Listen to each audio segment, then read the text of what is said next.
Non, pas bien, Luc. Non, non, non, non. Euh, non, toujours pas. Ah non, non plus. Mieux. Mieux. Oui, oui, oui, c'est mieux. Je vais essayer de monter le, parce qu'en fait, j'ai pas le bon. Je vais essayer de monter le son. Est-ce que c'est mieux comme ça? Oui. Ouais, ok, j'avais oublié mon son. Alors, je vous propose qu'on commence. Il est 18h05. J'imagine que tout le monde sort de sa journée de travail ou peut-être que certains la commencent, je ne sais pas. L'objectif de cette conférence, c'est d'essayer de vous donner quelques informations sur l'orientation. Bon, ce qu'on s'est dit avec les différents collègues et avec la direction du lycée, c'est qu'effectivement, dans le cadre de la mission sanitaire, c'est un peu plus compliqué d'organiser des conférences en direct sur l'orientation au lycée. Donc, je vais m'efforcer une fois tous les mois et demi de faire des réunions orientation sur des thèmes différents. Là, j'ai souhaité commencer par des outils, même si je peux aussi répondre à toutes sortes de questions. Peut-être les règles qu'on peut se donner, c'est, alors j'ai vu dans le chat, on coupe les micros, tous, comme ça évite les échos. Moi, je vous présente les outils. À chaque fois, je ferai des pauses. Je vous propose qu'on pose les questions par chat et je réponds aux questions qui ont été effectuées. Alors, peut-être avant de parler de ces outils, quelques repères sur l'orientation cette année. Donc là, on est principalement avec des parents, si je ne me trompe pas, de seconde, première et terminale. Si on prend déjà la classe de terminale, des informations, j'ai eu des questions sur Parcoursup, donc de l'architecture du système français. Bon, il faut savoir, donc, en France, pour les élèves de terminale, ils ne commenceront leur dossier d'inscription, qui passe par une plateforme qu'on appelle Parcoursup, qu'à partir du 20 janvier. Et ces inscriptions iront du 20 janvier au 8 avril. Donc, on a le temps encore. Mais ça veut dire qu'en amont, avant le 20 janvier, il faut que les élèves commencent à travailler sur les choix qu'ils pourraient faire lors des dossiers Parcoursup. Donc, première information pour les élèves de terminale, Parcoursup, la plateforme sera ouverte cette année. Donc, à partir du 20 janvier, elle ira jusqu'au 8 avril. Alors, pourquoi le 8 avril? Parce que cette année, la nouveauté, c'est que les élèves, dans les dossiers Parcoursup, on prendra en compte les notes des deux spécialités que les élèves ont gardées dans le cadre de la classe de terminale. Et les épreuves de spécialité se passeront le 15 mars, normalement. D'accord? Donc, les élèves auront dans le dossier Parcoursup qu'ils vont constituer pour l'accès à l'enseignement supérieur français, il va y avoir en fait les bulletins de première, les bulletins de terminale, et en plus de ces bulletins, les deux notes de spécialité, plus en fonction des formations, des lettres de motivation, des dossiers en plus à remplir, mais ça dépend de chacune des formations. D'accord? Donc ça, c'est une première information importante pour les terminales. Il y a peut-être une date que vous pouvez déjà noter, le mercredi 11 novembre à 18h, que ce soit pour les secondes, premières terminales, on fera une conférence sur l'architecture du système français, donc l'accès à l'enseignement supérieur français, et notamment on fera peut-être un focus sur certaines réformes. Je pense aux études de santé qui ont beaucoup évolué depuis l'année dernière. Donc, les élèves et les parents sont quelquefois un peu perdus. On pourra vous donner une information là-dessus. On pourra aussi parler de la réforme. Je ne sais pas si vous avez déjà entendu parler des DUT, diplômes universitaires de technologie, qui sont annulés et qui vont devenir les DUT, un bachelor universitaire en technologie. Donc, on passe de 2 à 3 ans. Bon, et puis, certaines évolutions, je pense aussi à Sciences Po, par exemple. Donc, le 11 novembre, on fera vraiment une présentation spécifique sur l'architecture du système français. Donc, voilà sur Parcoursup, sur le 11 novembre.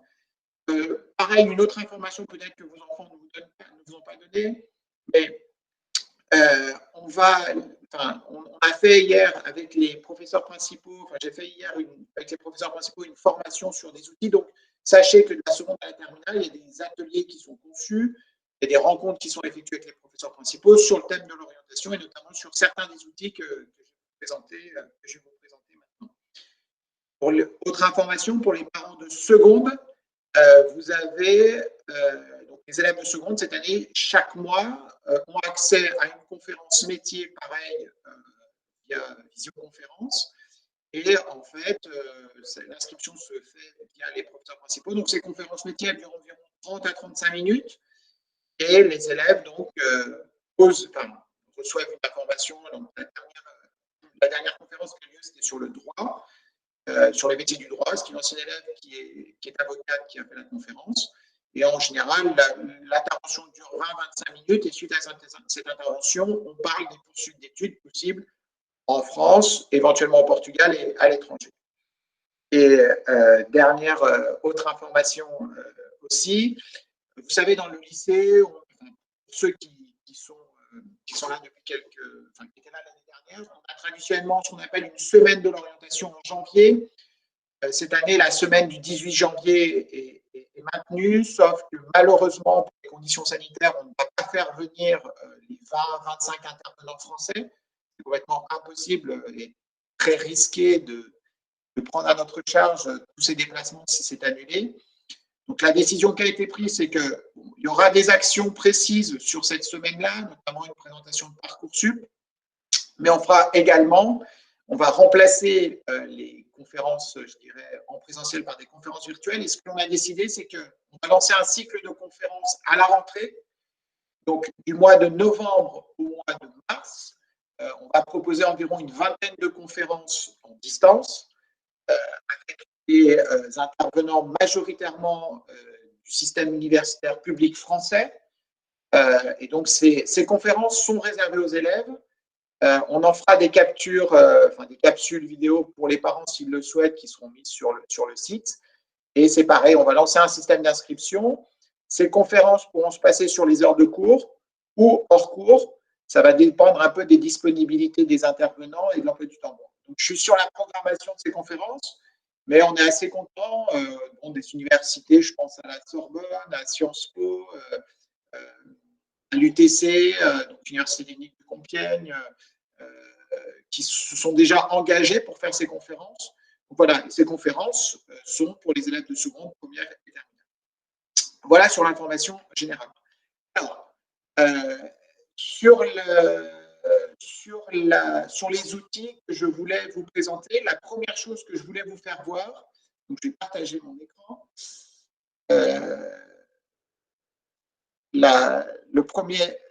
Le premier outil que je voulais vous... Est-ce que vous voyez mon écran là? Alors, vous êtes censé le voir. Oui, c'est bon? Ouais. Oui, c'est bon. Oui, c'est bon? OK.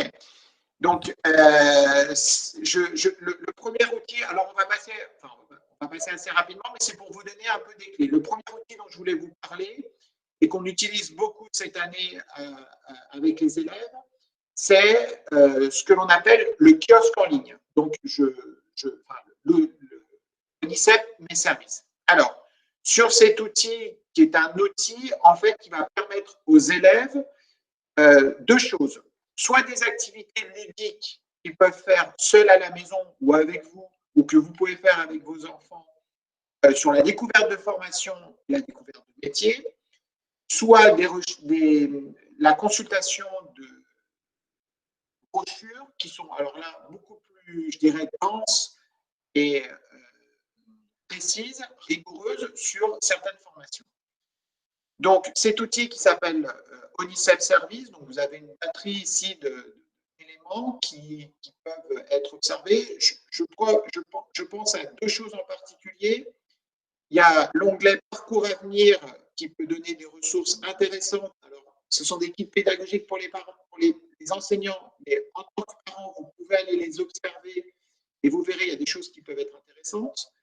Je pense aussi à l'onglet quiz, concours et jeux. Alors, on peut aller, par exemple, aller sur l'onglet quiz et vous allez retrouver des quiz soit sur des métiers, soit sur des formations. Si on va sur le quiz formation, on peut regarder, par exemple, quelque chose sur la psychologie. Vous allez avoir une série de questions sur est-ce que la psychologie, c'est une licence 100% littéraire? Alors, on sait que c'est faux puisqu'il y a des maths. Bon, voilà, il y a un ensemble des questions qui sont posées et qui, derrière, vous permettent d'accéder à d'autres ressources. Donc, première chose intéressante pour vous ou pour vos enfants, les quiz, concours et jeux, les parcours à venir, et dans quiz, concours et jeux, des activités ludiques qui peuvent être faites avec vos enfants.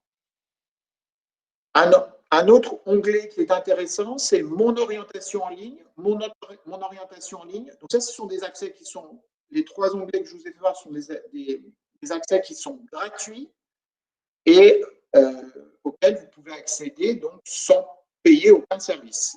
Mon orientation en ligne, c'est un outil qui peut vous permettre de chatter en direct avec des conseillers d'orientation en France sur des questions très spécifiques que vous auriez et sur des réponses que vous n'avez pas réussi à avoir, par exemple, avec, je ne sais pas, si vous m'avez posé une question, je n'ai pas eu le temps d'y répondre, ou sur quelque chose qui se veut très précis.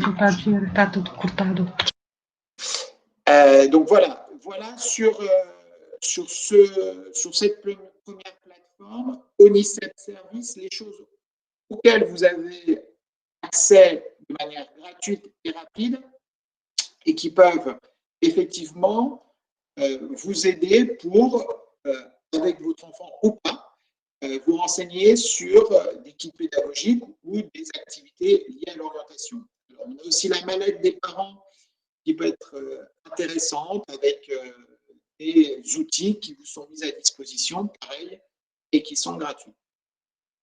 Alors, on a ensuite un autre accès, mais là qui est réservé aux abonnés, c'est-à-dire réservé aux personnes qui payent. Dans ce cadre-là, le lycée paye. Et vous accédez à ce que l'on appelle le kiosque en ligne, qui est un ensemble de brochures sur soit des domaines de formation, soit des métiers qui vont permettre donc aux élèves de se renseigner sur les métiers, les rémunérations, l'accès à l'emploi, les formations à suivre pour tel ou tel métier. Alors, ce kiosque Onicep, on a des codes au lycée. Ces codes, on les réserve pour l'instant aux enseignants et aux élèves. Mais si en tant que parent, vous voulez accéder à ces brochures, il vous suffit de demander les codes à vos enfants et vous pourrez y accéder. Il y a 2 types d'entrées pour ce kiosque Onicep. Vous avez des entrées directement sur les formations, étudier l'art, que faire après le bac, des écoles d'ingénieurs, des écoles de commerce, ou des entrées directes sur, je dirais, plutôt des domaines d'activité, des métiers. Alors, si je prends au hasard la brochure sur les métiers du marketing et de la publicité, donc si on clique sur ce, je me reconnecte vite fait. Alors, voilà, il est connecté. Donc, les métiers, donc je reviens sur les métiers du marketing et de la publicité. Donc, c'est des publications qui sont sous le format qu'on appelle Flip. Donc, vous pouvez y accéder soit par portable, soit par tablette. Et si je prends la brochure sur les métiers de la publicité, vous allez voir qu'on a les différents métiers qui peuvent être proposés dans la publicité. Je ne sais pas, moi, chargé d'études marketing, data scientist, chef de marque, chef de produit, etc. Sur chacun des métiers, alors si on va aller prendre le chef de marque, par exemple, qui est en page 30. Donc, sur le chef de marque, on va avoir une vidéo. Voilà. d'une personne. Alors, on n'a pas envie de voyage sur la publicité.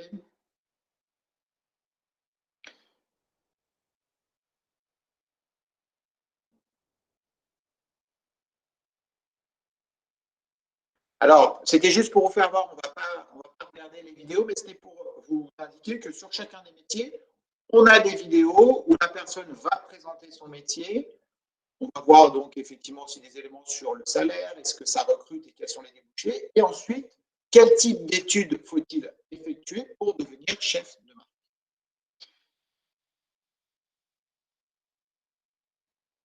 Donc, voilà un premier outil intéressant que vous pouvez soit utiliser avec vos enfants ou utiliser vous-même en demandant les informations à vos enfants. Donc, si je reviens sur l'ONICEP, vous allez donc retourner sur l'ONICEP, donc service, et dans l'ONICEP service, vous avez les différents éléments que je vous ai montrés sur la mallette pour les parents, les petits quiz, mon orientation en ligne, et ensuite, cette banque de données sur les différents métiers et formations, qui est une source d'information qui est vraiment, vraiment importante. Est-ce qu'il y a... Alors, je vais retourner sur la vidéo. J'ai accepté quelques personnes. Juste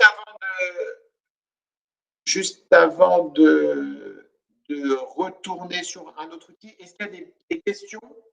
Alors, c'est rapide, hein, sur ce premier outil.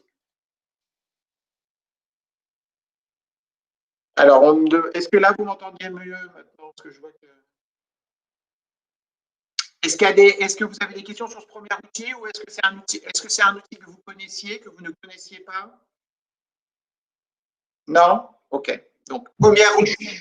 Excusez-moi, j'ai juste pas compris ou entendu si les codes, il faut qu'on les demande aux élèves, c'est ça? Ils ont des codes pour accéder au kiosque?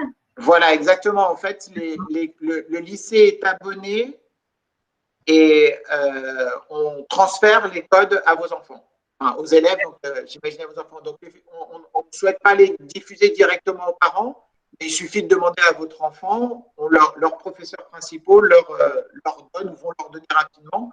Donc, vous pouvez très bien avec eux, si vous avez je sais pas moi, votre enfant qui s'intéresse sur un métier en particulier, lui demander les codes et aller avec lui sur une brochure pour observer la brochure. D'accord, donc c'est sur demande, ils ne les ont pas forcément tous reçus en fait. Alors, ça dépend effectivement des enseignants. Certains enseignants les ont directement transférés, d'autres ne l'ont peut-être pas fait. Il suffit que l'élève le demande et il l'aura. Ou après, l'élève peut me demander que je lui transmets également. D'accord, merci. Donc, moi, je vois surtout cet outil. Donc, ce premier outil pour, je dirais, c'est déjà une information qui est relativement importante et dense sur des métiers ou une architecture de formation. Donc, il faut déjà avoir une motivation et une idée assez précise du type de métier qu'on souhaite faire. Alors, voilà pour le premier outil. Deuxième outil que je souhaitais vous présenter, c'est ce que l'on appelle la plateforme Agoramonde. Est-ce que vous voyez bien mon écran toujours? Oui, j'imagine que oui. Alors, la plateforme Agoramonde, vous en avez probablement entendu parler. Elle regroupe deux choses en fait. Elle regroupe la plateforme d'échange Agora, qui est une plateforme qui va permettre aux élèves de chatter avec des anciens élèves des lycées français à l'étranger sur des questions de poursuite d'études, et la partie sur les échanges du forum ADN, qui est en fait un système d'échange entre élèves de seconde réseau, mais qui cette année a été mis en stand-by pour les conditions sanitaires. Donc nous, ce qui va plus particulièrement nous intéresser, c'est la partie échange du forum Agora. Je vais montrer une petite vidéo de présentation.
Alors, on a...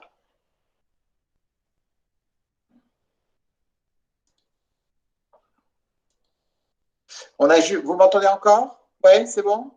Oui, on a juste eu... La vidéo se terminait, mais je pense qu'il y a eu un problème de connexion.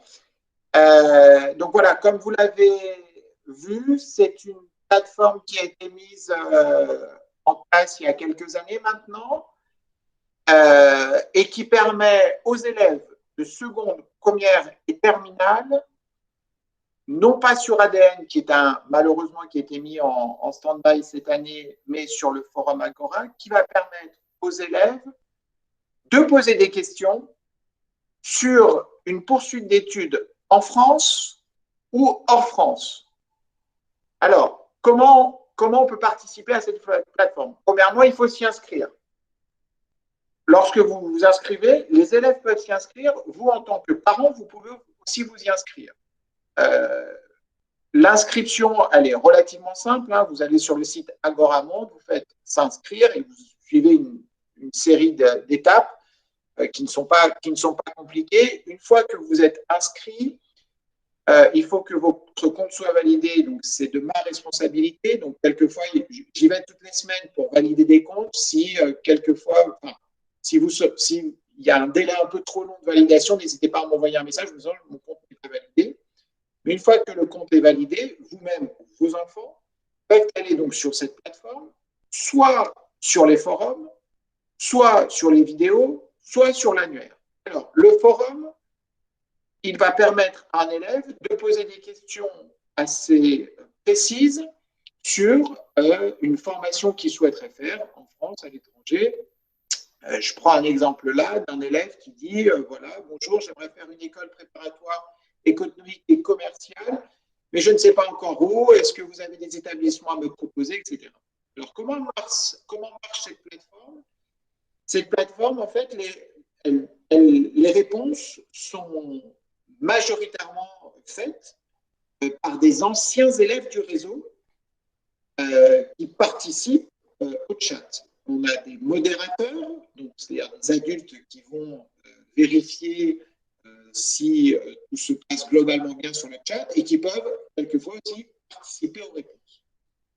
Donc c'est un échange, un forum qui marche bien, qui a ses avantages parce qu'on fonctionne entre pairs, c'est-à-dire on fonctionne entre élèves des lycées français à l'étranger, et donc on peut avoir des informations qu'on n'a pas forcément réussi à trouver via le site de l'ENICEP ou via une réunion avec son professeur principal ou M. Comal. Le désavantage, entre guillemets, c'est de parler avec des anciens élèves qui ne sont pas forcément des professionnels et qui n'auront pas toujours les réponses qui ne sont pas forcément les plus pertinentes. Mais je pense que majoritairement, les élèves vont quand même apporter des réponses qui sont très, très pertinentes. Bon, après, c'est comme n'importe quel site d'échange, hein, vous pouvez affiner vos recherches en fonction des lieux et des sujets. Moi, je trouve aussi que cette plateforme marche très bien pour les élèves qui souhaitent étudier hors France ou Portugal, quelquefois dans des pays où nous, on a peu d'informations. Sur l'Angleterre, il y a pas mal d'informations et nous, on en a quand même aussi. Sur les États-Unis, quelquefois, on a quand même pas mal de doutes, mais comme il y a beaucoup d'élèves qui poursuivent aux États-Unis, ça peut être pas mal. Ou alors sur des pays où nous, on a peu d'informations, je ne sais pas, sur Singapour, Hong Kong, le Japon, l'Australie. Et donc là, vous allez toujours retrouver un ancien élève qui a étudié là-bas et qui probablement va apporter une réponse intéressante. La deuxième entrée possible, c'est de passer par les vidéos. Et sur les vidéos, vous avez deux types de vidéos. Donc des vidéos qui sont faites par des anciens élèves. Alors, d'ici à là-bas, qui sont des vidéos où l'élève raconte un peu le pays dans lequel il est, quels sont ses bons plans, des conseils culturels. Donc, c'est, je dirais, plutôt des grandes questions logistiques. Et mes études, où là, vous allez avoir un ensemble de vidéos sur des anciens qui témoignent sur leur formation. On a une élève qui nous parle d'ingénierie santé à Paris, un gros Paris, un élève qui nous parle d'informatique industrielle à la Sorbonne, une élève qui nous parle de l'IESEG, donc une école de commerce post-bac, une élève qui nous parle d'une université à Mexico, une élève qui nous parle d'un master en éducation au Texas. Donc, tous ces élèves sont des anciens élèves du lycée français. Et pareil, vous pouvez rechercher par mots-clés une formation, un pays qui vous intéresse plus particulièrement. L'avantage, c'est donc que ce sont des anciens élèves qui connaissent bien le réseau, qui connaissent bien les critères d'enseignement des lycées français à l'étranger, qui vont témoigner. Voilà pour ce deuxième outil. Est-ce que vous avez des questions sur cette plateforme Agora? J'ai une question toujours d'ordre pratique sur l'accès. On avait eu un accès parce que Paloma, en fait, avait fait un échange à ADN, à EFE en seconde. Est-ce que c'est les mêmes accès ou bien il faut qu'on en Non, c'est les accès. Si vous aviez des accès par an, enfin, si vous aviez vos codes d'accès, c'est les mêmes. D'accord. Que ce soit la plateforme Agora, AEFE ou que ce soit ADN, ce sont les mêmes. Pour les autres parents qui n'ont pas d'accès, il suffit de s'inscrire et je valide les comptes. Je vérifie juste que vous êtes bien parent au lycée et je valide votre compte et vous pouvez rentrer sur la plateforme. Ok, merci. Monsieur, juste une petite question. Je me suis inscrit ce matin sur Agora.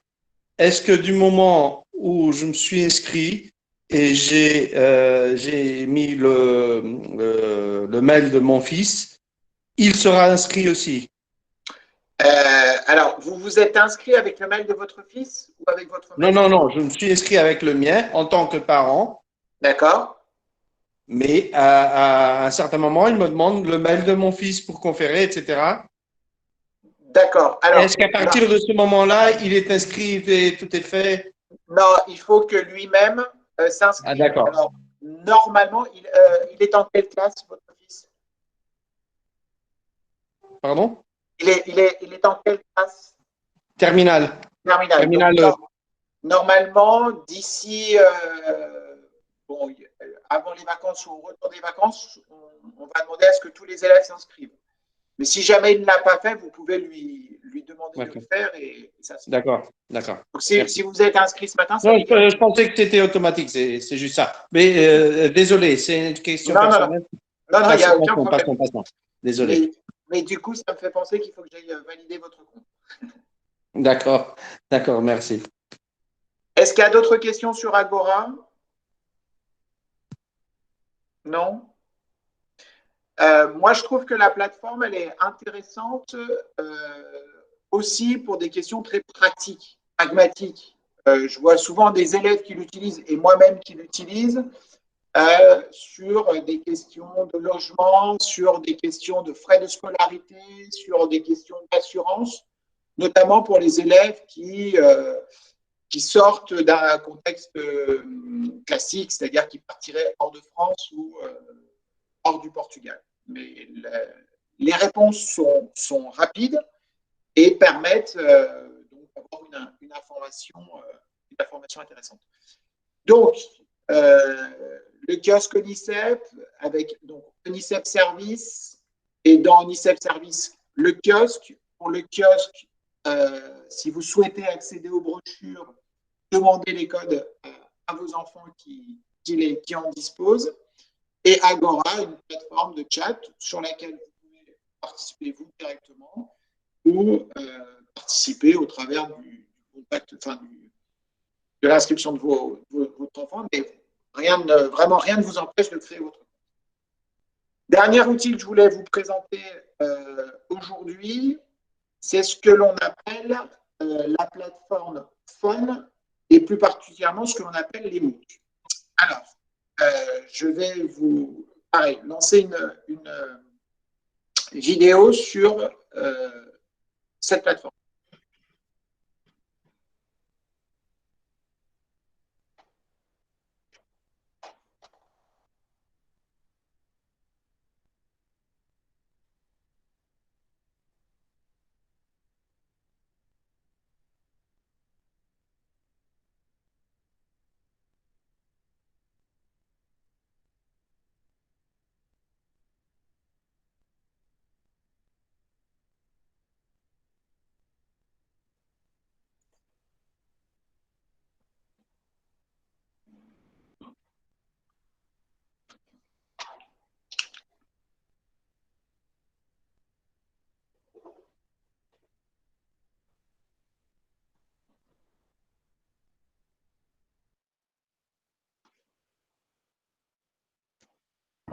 On n'a pas le son de la vidéo, je ne sais pas si c'est normal. Non.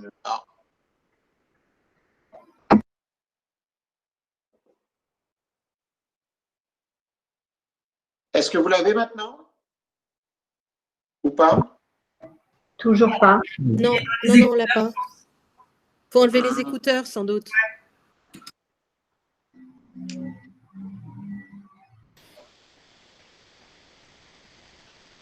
Alors, je vais la Non, toujours pas de relancer. son. Toujours pas de son. Il faut peut-être que vous coupiez votre micro.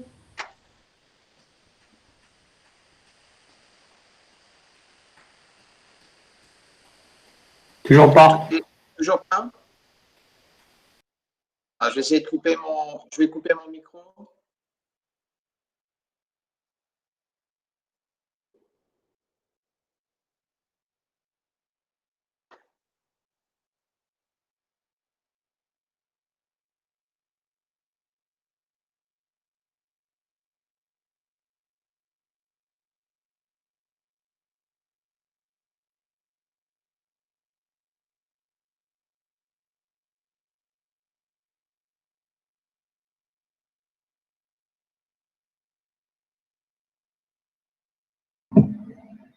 Toujours pas de son.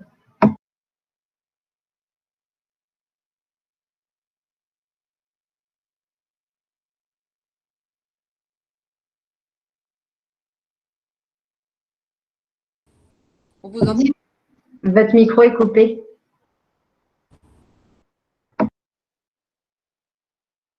Donc, je disais que c'est pas grave si vous n'avez pas le son. Je vais vous montrer comment regarder la vidéo. Alors, cette dernière outil que je souhaitais vous présenter, donc c'est un outil qui est effectué par le système universitaire français.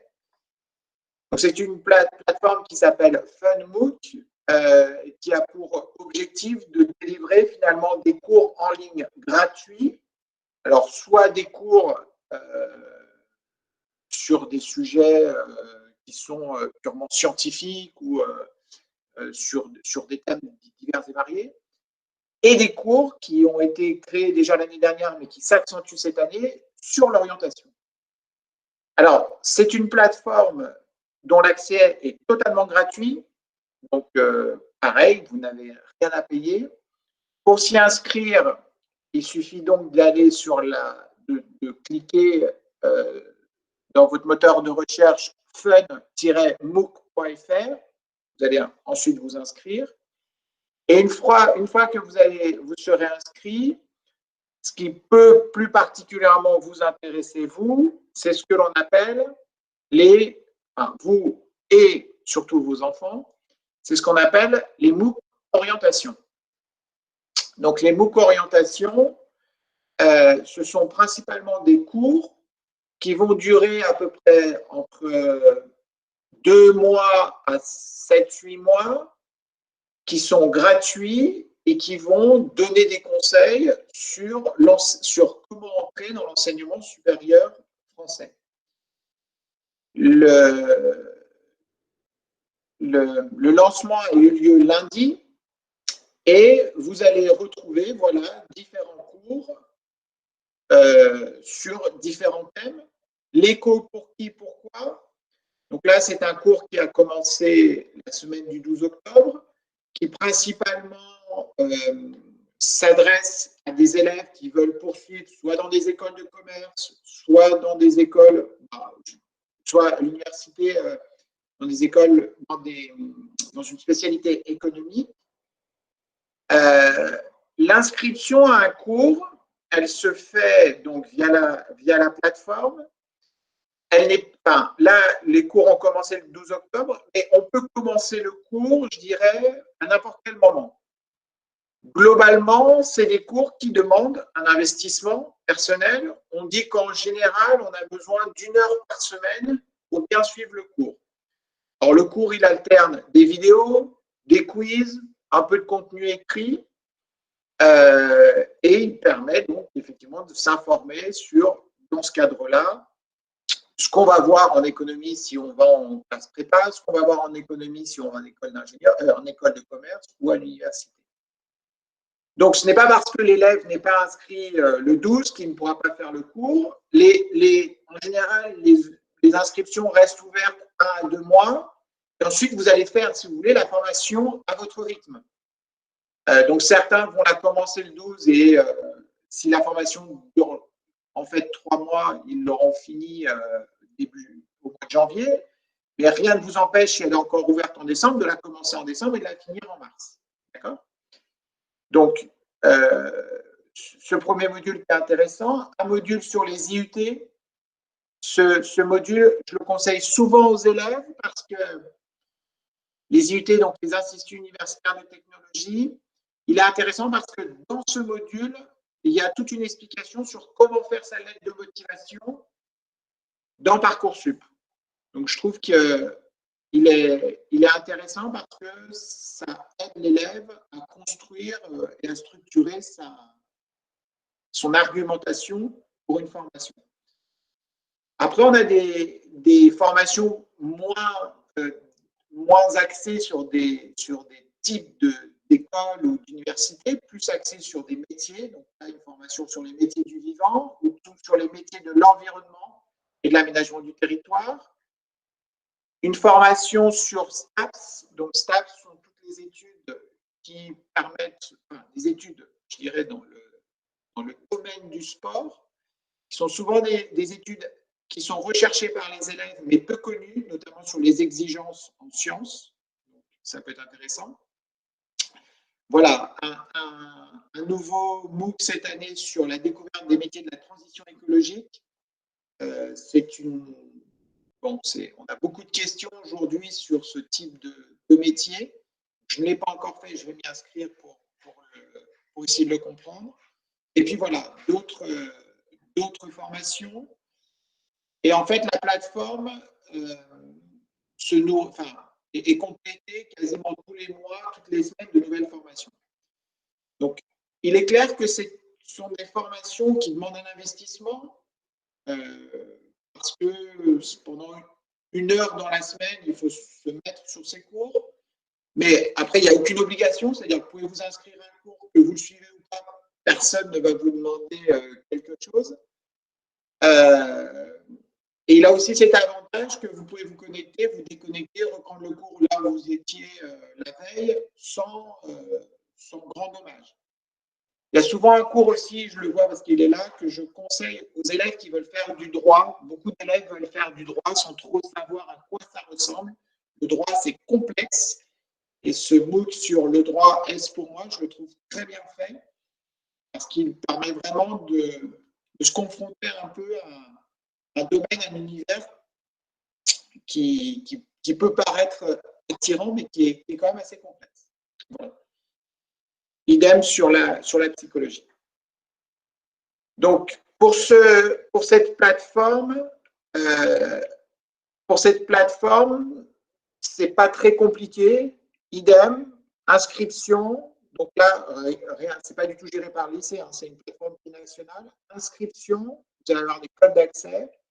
Et si les élèves sont intéressés, identifier un module que je peux suivre dans l'année dans lequel je m'investis et qui peut me permettre d'avoir une information sur un métier ou sur un domaine de formation. Le MOOC sur le droit, à la fin, vous donne une attestation qui peut être mise dans Parcoursup. D'accord? Donc, certains MOOC, à la fin, donnent une attestation et c'est quelque chose qu'on peut rajouter dans son parcours de formation. Voilà, je vous ai présenté 3 outils. Donc, Service ONICEP, plus particulièrement le kiosque, Agora, FunMOOC Orientation. Voilà, ces 3 plateformes qui sont très complètes. On va trouver dans chacune de ces plateformes différentes informations. Elles demandent du temps puisqu'il faut un petit peu s'y investir et regarder ce qu'il y a, mais je pense qu'elles peuvent et les parents et les élèves vous aider à approfondir vos recherches ou les questions que vous avez sur les différents thèmes liés à l'orientation. Je vous propose de répondre à vos questions s'il y en a, si vous n'êtes pas trop affamé, fatigué. Oui, moi j'avais une question pardon, sur le MOOC. J'ai pas trop compris. En fait, les cours, c'est à 1 heure et jour fixe dans la semaine ou c'est des cours enregistrés et on peut y accéder à n'importe quel moment du jour et de la nuit? Voilà, c'est la deuxième solution, c'est-à-dire que c'est des cours qui sont déjà en fait sur la plateforme et vous y accédez quand vous le souhaitez. Il n'y a rien de fixe. Donc, D'accord, merci. vous suivez il y a tout un scénario et effectivement, vous le prenez où vous voulez et quelquefois, vous pouvez y passer 3 heures ou n'y passer que 5 minutes. Vous avancez comme vous le souhaitez. Ok, merci. Et j'avais une autre petite question. En fait, sur Agora, en fait, la réponse à notre question, elle dépend du bon vouloir finalement des anciens élèves qui vont avoir du temps pour répondre ou pas. J'aimerais savoir s'il existe quelque part, par exemple, une sorte d'annuaire des anciens avec par lycée ou pour l'ensemble des anciens des lycées français de l'étranger avec le nom, le prénom, leur adresse, s'ils veulent partager leur adresse email, par exemple, et le numéro de téléphone, et où ils sont aujourd'hui, dans quelle école ils font leurs études. Alors, sur la plateforme Agora, vous avez normalement ce qu'on appelle un annuaire qui doit, pour les lycéens, vous donner un accès qui vous donne un accès à des contacts. Alors, nous, on n'a pas de base de données des anciens, enfin, on a une base de données des élèves, je dirais, qui sont des anciens élèves de ce lycée. Donc là, on peut transmettre des informations aux élèves quand ils le souhaitent. Souvent, on a des élèves qui nous demandent, ah, tiens, moi, je voudrais faire psycho en France ou en Angleterre. Monsieur, vous ne connaissez pas un ancien, donc ça, on donne oui. Pour ce lycée, on l'a. Pour Agora, vous pouvez passer par la fonction, donc l'onglet annuaire, où vous allez retrouver en fonction du niveau, soit collège, lycée ou ancien élève, vous pouvez retrouver des noms. Mais moi, j'ai déjà effectivement essayé de rechercher des informations via les annuaires. C'est assez compliqué parce que, alors, soit vous pouvez faire la recherche par lycée, et donc sur le lycée, vous allez avoir un nombre d'informations assez importantes. Ensuite, il faut cliquer sur l'élève pour voir ce qu'il a fait. Donc, c'est pas très didactique, quoi. Je ne sais pas, là, je faisais l'exercice, je me suis dit, tiens, je voudrais savoir ce qu'a fait cet élève qui était au lycée français Blaise Pascal de Libreville, et je viens de voir qu'il est dans la Cambridge Business School de Bordeaux. Et donc, voilà, on peut trouver quelque chose. Mais si vous allez sur un annuaire, et si par exemple vous vous dites, je cherche quelqu'un qui fait ses études, je ne sais pas moi, en Angleterre, si vous tapez une ville en Angleterre, je ne sais pas, vous mettez Londres, vous allez avoir une batterie d'élèves qui sont partis à Londres. Donc là, j'ai lancé la recherche. Et si je mets alors, Londres, j'attends les réponses. Internet est fatigué ce soir. Et j'ai 270 résultats. Donc, il faut essayer d'affiner dans la barre, il faut essayer d'affiner. Mais ceci étant, dernièrement, pour une question sur, je crois que c'était Hong Kong, j'ai réussi à trouver un ancien élève qui devait faire, je ne sais plus si c'était médecine ou architecture, je ne sais plus, à Hong Kong, parce que dans l'annuaire, j'ai tapé Hong Kong architecture et je suis tombé sur un contact. Excusez-moi, la réponse était un peu longue, mais voilà ce que je peux dire. C'est bon, merci. Est-ce qu'il y a d'autres questions sur les outils ou autres, on a encore 5 minutes ensemble. Je peux aussi répondre à d'autres questions si vous avez. Concernant les MOOC, ça vaut le coup de le faire dès la première ou c'est prématuré, il vaut mieux attendre de le faire en terminale? Ah non, moi je trouve que si l'élève a déjà en tête un domaine d'activité, si vous dégagez un peu de temps ou s'il le souhaite, non, dès la première, c'est une très bonne idée. En fait, c'est toujours pareil, c'est-à-dire que la terminale, et d'autant plus dans le cadre de la réforme, ça va très vite. C'est-à-dire que les élèves ont une pression scolaire forte puisqu'ils passent leurs premières épreuves le 15 mars. Je ne sais pas si vous vous rappelez, vous passiez votre bac en juin, maintenant ils le passent en partie en mars. Donc ça s'accélère. Donc plus tôt on a un peu une idée de ce qu'on veut faire, moins de pression on a en terminale. Donc non, moi j'invite vraiment à le faire en première. Voire en seconde, sur la seconde, sur des formations, je trouve que c'est compliqué, les métiers. Première, j'irais plus sur les formations.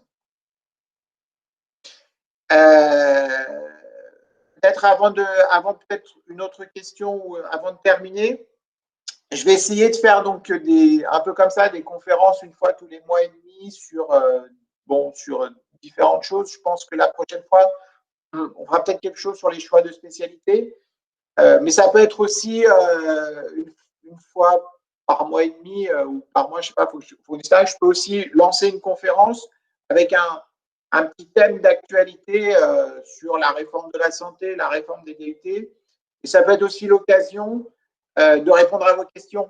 Alors, le problème des fois de ces chats, c'est qu'il y a des questions très précises, donc ça embête les autres personnes, mais l'avantage, c'est que peut-être qu'une question que je posais à un parent va être la même question que je posais 20 autres parents. Voilà, je vais essayer de réitérer ce type de conférence pour garder le contact avec vous malgré les conditions sanitaires. Et puis vous aider les élèves à trouver à faire les meilleurs choix possibles. D'autres questions ou non? Non? Très bien. Donc, s'il n'y a pas d'autres questions, je vous souhaite une très bonne soirée. Merci d'avoir participé. Oui, merci beaucoup. Au revoir, Et puis, à très bientôt. Au revoir. Merci. Merci, au revoir. Merci, au revoir.